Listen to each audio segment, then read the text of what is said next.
नमस्कार, मैं हूं पंकज भार्गव। अब की बार किसका बिहार? 10 नवंबर को वोटों की गिनती होगी। नतीजों से पहले हम आपके लिए लेकर आए हैं बिहार का सुपर एग्जिट पोल, जिसमें बिहार चुनाव पर हुए सारे एग्जिट पोल का एनालिसिस है। आज आपको बताएंगे बिहार के वोटर्स ने किस मुद्दे पर सबसे ज्यादा वोट किया है। क्या तेजस्वी का MY समीकरण हर दांव पेच पर भारी पड़ गया? रीजन वाइज, नंबर वाइज और कास्ट वाइज किस गठबंधन को कितने फीसदी लोगों ने पसंद किया? आज हम एग्जिट पोल का पॉइंट टू पॉइंट एनालिसिस करेंगे, जिससे आपको बिहार के मैंडेट की पिक्चर पूरी तरह से क्लियर हो जाएगी। तो इसी कड़ी में सबसे पहले आपको अलग अलग एग्जिट पोल्स का आंकड़ा दिखाते हैं, किसने एनडीए और महागठबंधन को कितनी सीटें दी। पहला एग्जिट पोल जिसमें एनडीए को थोड़ी उम्मीद दिखाई पड़ रही है, हम आपको दिखा रहे हैं। यानी सी वोटर जो है वो 116 वोट देता हुआ नजर आ रहा है, सीटें देता हुआ नजर आ रहा है एनडीए को, और आरजेडी को 120 सीटें देता हुआ आ रहा है, आरजेडी प्लस को, और एलजेबी को 1, जबकि अन्य को 6। उसी तरह से अगर पीपल्स पल्स की बात करें तो 90 से 105, और यहीं आरजेडी प्लस की बात करें तो 103 से 120 सीटें देता हुआ नजर आ रहा है, वो एलजेपी को 3 से 5 और अन्य को 5 से 13। ये पीपल्स पल्स का एग्जिट पोल है। उसके बाद अगर हम बात करें टुडेज चाणक्य की, तो एनडीए यहां पर एकदम हारता हुआ नजर आ रहा है। 55 सीटों पर सिमट कर रह गया एनडीए, और 180 आरजेडी प्लस को, यानी बंपर जीत महागठबंधन को दिखाता हुआ टुडेज चाणक्य नजर आ रहा है, जबकि एलजेपी का खाता ही नहीं खुल रहा है और 8 अन्य को देता हुआ नजर आ रहा है टुडेज चाणक्य। वहीं अगर हम एक्सिस की बात करें तो 80 एनडीए को सीटें देता हुआ नजर आ रहा है, यानी यहां पर भी पूरी तरह से पिछड़ता हुआ एनडीए नजर आ रहा है, जेडीयू और बीजेपी। और अगर आरजेडी प्लस की बात करें तो 150, यहां पर भी एक तरह से क्लियर मैंडेट, शानदार जीत की तरफ महागठबंधन नजर आ रहा है। 4 यहां पर एलजेपी का खाता खुलता हुआ नजर आ रहा है, 4 सीटें एलजेपी को मिल रही हैं, जबकि अन्य को 9 मिल रही हैं। वहीं अगर हम इन सब का आकलन करें, सुपर एग्जिट पोल देखें तो तस्वीर एकदम से क्लियर होती हुई नजर आ रही है। सुपर एग्जिट पोल अगर आप देखें तो 88 पे सिमट के रह गई है एनडीए, जबकि आरजेडी प्लस 141, यानी तेजस्वी यादव जो हैं वो सीएम बनते हुए नजर आ रहे हैं। आरजेडी प्लस को शानदार 141 सुपर एग्जिट पोल, यानी सबका निचोड़ एक तरह से निकाला है। एलजेपी को केवल 4 सीटें मिल रही हैं, जबकि अदर्स, अन्य के खाते में 10 सीटें नजर आ रही हैं। ये सुपर एग्जिट पोल, यानी तमाम जो एग्जिट पोल्स हैं उनका निष्कर्ष जो है सुपर एग्जिट पोल के तौर पर हम आपको दिखा रहे हैं। अब आप ये समझिए कि वो कौन से मुद्दे थे जिनके आधार पर बिहार की जनता ने वोट डाला और नीतीश को उसमें नुकसान हुआ। एक्सिस माई इंडिया का सर्वे कहता है, अब आप देखिए, यानी एक्सेस पोल अगर आप देखें तो उसमें देखें विकास जो है, यानी डेवलपमेंट 42%, जबकि बेरोजगारी अनएम्प्लॉयमेंट जो है 30%, और महंगाई से लोग खासे परेशान थे तो वो 11%, वो भी कहीं ना कहीं इन चुनावों में मैटर करता है। और पीएम मोदी जो है वो 3%, जबकि राजनीतिक दल जो हैं वो 3%। यानी ये किस मुद्दे पर वोट पड़ा है, एक्सिस का ये एग्जिट पोल हम आपको दिखा रहे हैं।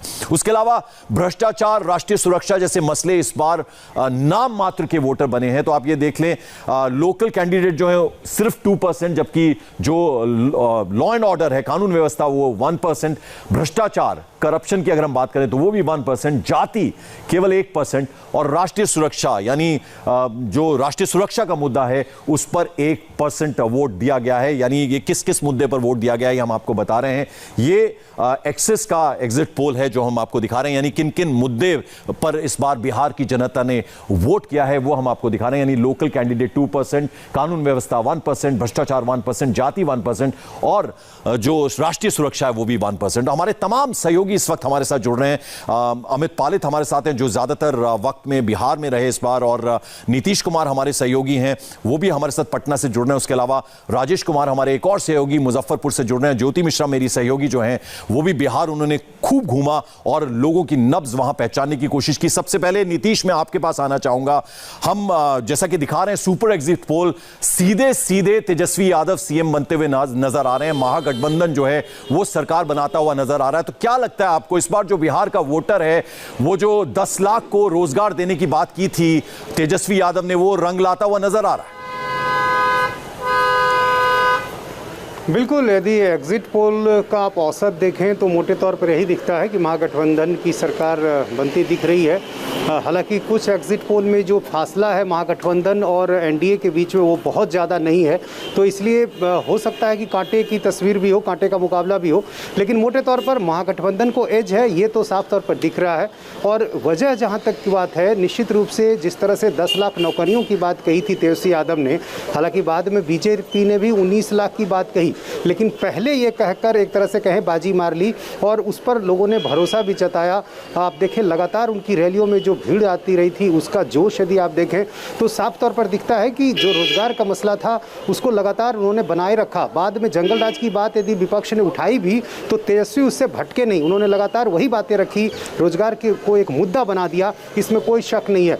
लेकिन इसका एक दूसरा पहलू भी है कि जो बिहार का जातीय समीकरण है वो बहुत मायने रखता है, उसमें भी उलटफेर हुआ है और वो उलटफेर भी एक बड़ी वजह है। और सबसे बड़ी वजह है उसमें एलजेपी का जेडीयू का वोट काटना। एलजेपी ने खुद पाया नहीं है लेकिन नुकसान पहुंचाया है। हम तो डूबेंगे सनम तुमको भी ले डूबेंगे, शायद ये सोचकर चिराग चले थे और उसमें कामयाब होते दिख रहे हैं।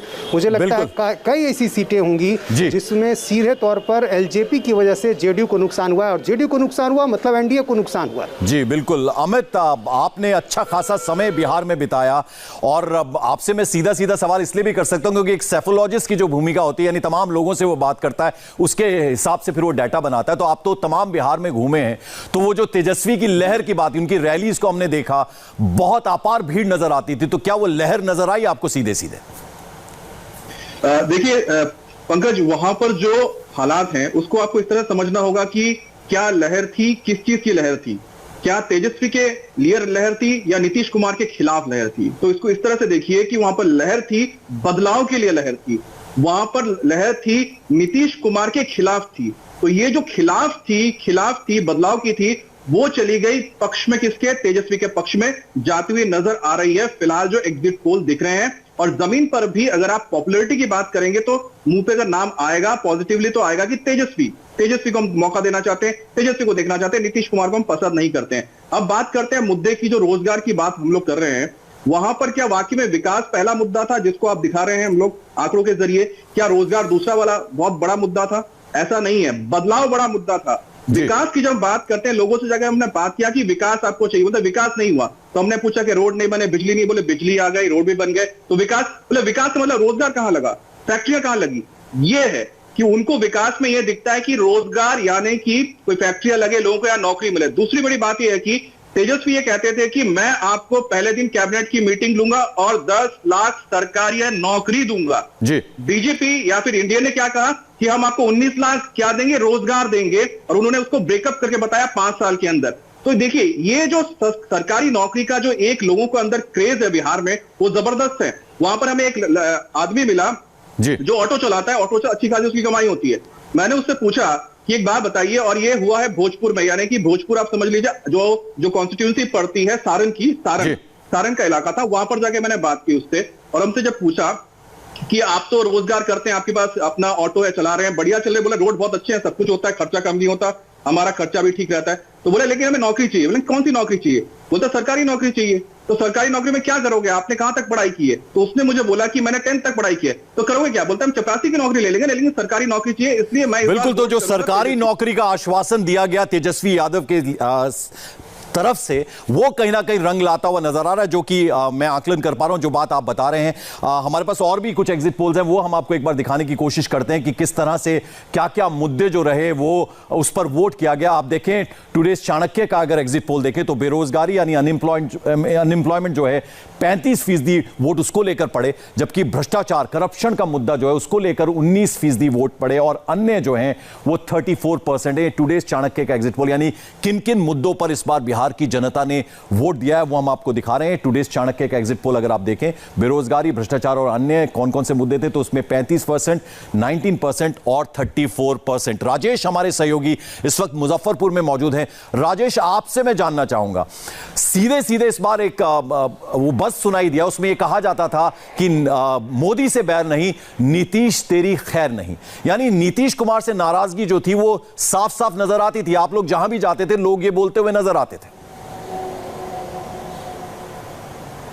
बिल्कुल नीतीश कुमार से नाराजगी नजर आती थी, एनडीए से नाराजगी नहीं थी, नरेंद्र मोदी से नाराजगी नहीं दिखी, बीजेपी से नाराजगी नहीं दिखी, लेकिन नीतीश कुमार से नाराजगी थी। इसके लिए कई सारे मुद्दे हैं, आप बेरोजगारी की बात कर ले, भ्रष्टाचार की बात कर ले, लेकिन नीतीश कुमार जो आरजेडी के साथ पिछली बार चुनाव लड़े थे और वापस बीजेपी के साथ आ गए, तो जो वोटर कोर वोटर था आरजेडी जिसने 2015 में इनको वोट दिया था, वो बहुत खफा था। वो एक तरीके से बदला लेना चाहता था नीतीश कुमार से, क्योंकि वादा खिलाफी उसे लगता था कि नीतीश कुमार पलट गए, उन्होंने उनके वोटों का गलत इस्तेमाल किया और वापस बीजेपी के साथ चले गए। वो बदला लेना चाहता था एक तरीके से। अगर मैं नफरत शब्द का इस्तेमाल करूं तो गलत नहीं होगा। अगर मुस्लिम वोटर्स की बात करें, यादव वोटर्स की बात करें, तो एक तरीके से नीतीश कुमार से वो बदला लेना चाहता था और यही वजह है कि एग्रेसिव वोटिंग जो है वो यादव और मुसलमानों की देखने को मिली है। वहीं आरजेडी के साथ चुनाव लड़ने से पहले बीजेपी का साथ छोड़ के वो आरजेडी के पास गए थे, तो जो सवर्ण वोटर था वो उस वक्त उनसे खफा हुआ था और बाद में जब ये घालमेल हुआ तो सवर्ण वोटर नीतीश कुमार को बड़ी अच्छी नजरों से देख रहा हो या उन पर विश्वास करने के मूड में हो, इसमें इस पर भी एक बड़ा सवालिया निशान था। यही वजह है कि सवर्ण वोटर आपको बीजेपी को तो वोट देता हुआ दिखेगा हर जगह पे, लेकिन जहां पे जेडीयू का कैंडिडेट है वो 10 बार सोच रहा था कि इनको वोट दे या ना दे। वो आपको परिणामों में जरूर नजर आएगा। साथ ही बेरोजगारी का मुद्दा था, बिल्कुल था, क्योंकि जो पलायन करके लोग आए हैं उन्होंने काफी यहां पे एक बिल्कुल। इससे पहले कि मैं ज्योति के पास जाऊं, एक और एग्जिट पोल हम दिखाते हैं। जी राजेश, मैं आता हूं आपके पास। एक और एग्जिट पोल हम आपको दिखाते हैं, पीपल्स पल्स। वो क्या कहता है, यानी किस मुद्दे पर वोट। तो आप देखें पीपल्स पल्स का एग्जिट पोल क्या कहता है। जो अनएम्प्लॉयमेंट है, बेरोजगारी है, 31% वोट जो है वो उसको पड़ा है। महंगाई की अगर हम बात करें, यानी जिस तरीके से महंगाई बढ़ी है 28% उसको, वो एक मुद्दा बना। और पलायन, जिस तरह से मजदूरों का पलायन हुआ है वो 19%, यानी जो वापस अपने बिहार लौटे थे उनको शायद नौकरियां नहीं मिली तो वो एक बड़ा मुद्दा, 19 उनको कोई रोजगार नहीं मिला, 19% वो। और बाढ़, जो अक्सर बिहार में बाढ़ आती है उससे कितने लोगों का नुकसान होता है, 12% उसको देखकर वोट पड़ा है। ये हम बता रहे हैं आपको पीपल्स पल्स का। जबकि एमएसपी जो है वो 9%, वो भी एक फैक्टर रहा है। यानी ये तमाम मुद्दे जो हैं वो बता रहा है पीपल्स पल्स। ज्योति हमारे साथ हैं। ज्योति, मैं आपसे सवाल नहीं पूछूंगा क्योंकि आप पहली बार बिहार गई हैं और इतना बड़ा चुनाव कवर आप करने गई थी, तो आपकी ऑब्जर्वेशन क्या रही। मैं अगर बात करूं महागठबंधन की और मैं बात करूं अगर एनडीए की। पंकज, बिल्कुल ऑब्जर्वेशन की आप बात करें तो इतनी सारी चीजें, इतने सारे फैक्टर्स हमने ऑब्जर्व किए हैं। कुछ सरप्राइजिंग थे तो कुछ शॉकिंग भी थे। शॉकिंग इसलिए जो मेरे बाकी के तमाम साथी कह रहे हैं, अमित ने जो बात बताई, नीतीश चंद्रा ने जो बात बताई, वो काफी हद तक जमीनी हालात देखेंगे तो समझेंगे कि सही है। क्योंकि अब तक चुनाव से पहले ये समीकरण तय माना जाता था कि बिहार के जो 3 बड़े दल हैं, राजद, जदयू, भाजपा, इनमें से जो भी 2 साथ आ जाता है उसका जीतना निश्चित ही निश्चित है। 2015 में भी यही हुआ था। जब आरजेडी जेडीयू ने साथ में चुनाव लड़ा तो वो जीते। जब बीजेपी जेडीयू के साथ आई तो उन्होंने सरकार बनाई और इसीलिए एक बार फिर उनका जीत जो है, उनकी वो जीत निश्चित मानी जा रही थी पंकज। लेकिन आप सोचिए कि कितना बड़ा तूफान, कितनी बड़ी लहर इस बार महागठबंधन के नाम पर, तेजस्वी यादव आरजेडी के नाम पर खासतौर पर लेकर आने वाले हैं कि वो इस वेव को, इस बड़े फैक्टर को टक्कर दे रहे हैं। तमाम एग्जिट पोल्स इस बात का जो दावा कर रहे हैं और सही बात है, लोगों में काफी हद तक नाराजगी थी। जब हम अलग अलग जगहों पर जाकर लोगों से उनकी राय लेते हैं, जाति बिहार में हमेशा वोट से जोड़कर देखा जाता है, तो हमने कास्ट फैक्टर पर लोगों का मूड समझने की कोशिश की पंकज। मुस्लिम वोटर्स, यादव वोटर्स जो बिहार के एमवाई वोटर्स हैं, वो पारंपरिक तौर पर आपके आरजेडी के वोट बैंक माने जाते हैं। लेकिन आप राजपूत वोटों की, ब्राह्मण वोटों की, दलित वोटों की, जो पंचपौनिया वोट्स होते हैं बिहार की, उनकी वोटों की बात करें तो वो कास्ट फैक्टर से इस बार जरा छिटक गए हैं। इसलिए क्योंकि उनमें एक बड़ी तादाद युवाओं की है और युवा रोजगार को लेकर इतना ज्यादा खफाए हैं कि वो कास्ट से अलग हटकर एक ऐसा नेता चुनना चाहते हैं जो नौकरी का वादा करे। जी नीतीश, मैं आपसे जानना चाहूंगा क्योंकि बहुत बेहतर तरीके से आप पूरी राजनीति को समझते हैं बिहार की। अगर मैं बात करूं तेजस्वी की, तो बहुत स्मार्ट प्ले उन्होंने किया। तमाम पोस्टर से लालू यादव गायब थे और जब जब जंगल राज की बात एनडीए करता था तो उसका जवाब होता था कि भैया वो 15 साल तो देखे ही नहीं यूथ ने, जिनसे 10 लाख रोजगार की, सरकारी नौकरी की बात कर रहे तेजस्वी यादव। तो ये काफी स्मार्ट प्ले किया इस बार के चुनाव में तेजस्वी यादव। देखिए बिल्कुल, और एक रणनीति के तहत तेजस्वी यादव ने इस मुद्दे को मुद्दा बनने में सहायता नहीं दी। तेजस्वी जो मुद्दा उठाते थे, एनडीए एक तरह से क्या उसके साथ चल रही थी। रोजगार के मसले पर आपने देख लिया कि किस तरह से जब उन लोगों ने 10 लाख की बात कही तो जवाब में 19 लाख लेकर आना पड़ा। तो दूसरी तरफ इधर से कोशिश ये थी कि जंगल राज का डर दिखाया जाए, जंगल राज को एक मुद्दा बनाया जाए, लेकिन उसका जवाब कभी भी तेजस्वी ने नहीं दिया।